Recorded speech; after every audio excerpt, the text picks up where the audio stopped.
It's been nearly 1 year since then 16-year-old Ralph Yarl's life was forever changed. You'll recall the teenager mistakenly went to the wrong house while trying to pick up his younger brothers. That's when he was shot through the door in his arm and his head. This week, Ralph talked with NBC's Antonia Hilton discussing the toll the shooting has taken on his mental health. Would you say it's been harder to physically recover or mentally recover? Definitely mentally recover, because it is a constant uphill battle of people dismissing you and disregarding your story as something that is guaranteed to happen to just children around the world. And we're joined now live by Antonia, the reporter who conducted that interview. Antonia, thank you for being here. I last talked to Ralph about a year ago. He was actually at a brain injury awareness walk. I haven't seen him since, so how does he seem to be doing overall? Hey, Caitlin, physically, Ralph is doing really well. Doctors and experts tell us that his recovery in many ways has been miraculous. But it is the invisible wound, the mental wound that he says is still really not healed at this stage. He described to me feeling a wave of emotions, from gratitude for being alive to anger and disgust when he looks around and he sees continued violence in his community in Kansas City and around our country. Take a listen to some of my conversation with him. How often would you say you're having good days and tougher days?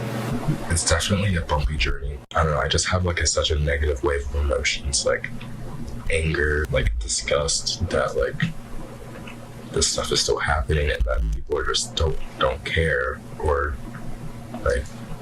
our government just keeps letting this stuff happen. I feel like the good days are when I'm able to be around people that help me build myself up and realize who I'm meant to be.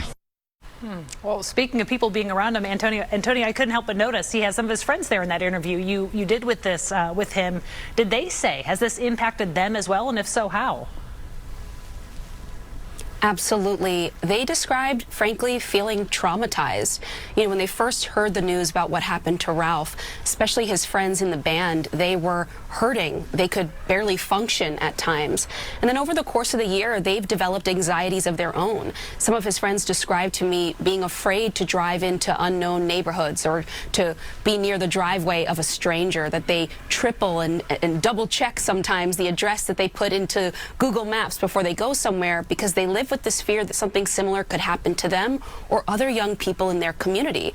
And that's part of why there's some of the anger and the frustration that you can hear at times in Ralph's voice, because their feeling is that young people have been asking for change locally and nationally. And so long as they're not heard and they don't see new reforms being passed, they feel like experiences and incidents like what happened to Ralph, that they go without meaning. And Ralph really hopes that that's not how this story ends. He wanted to do this interview to remind the country that every single child impacted by gun violence deserves to have their story told, and that it's on all of us to do something about it. Caitlin. Antonia, we're so glad you had a chance to sit down with him. We can't wait to see that full interview tonight. Thank you for joining us this afternoon live. And you can see that full story, much more with Ralph Yarl tonight on NBC Nightly News with Lester Holt. That begins at 5:30 p.m. right after this newscast. Since that shooting, Ralph has seen support from those around him and the community overall. Shortly after, his classmates held a unity walk at his high school. Because of that walk, students were then surprised by Alicia Keys. Remember, she gave them that free trip to her concert in St. Louis as a thank you for their support of Ralph.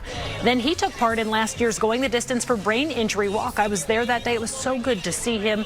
This year, he is the honoree for that walk as well. Glad to see him on the mend. Andrew Lester, the man accused of shooting Ralph Yarl. He's charged with assault and armed criminal action, which he previously pleaded not guilty to. His trial is set to begin in October.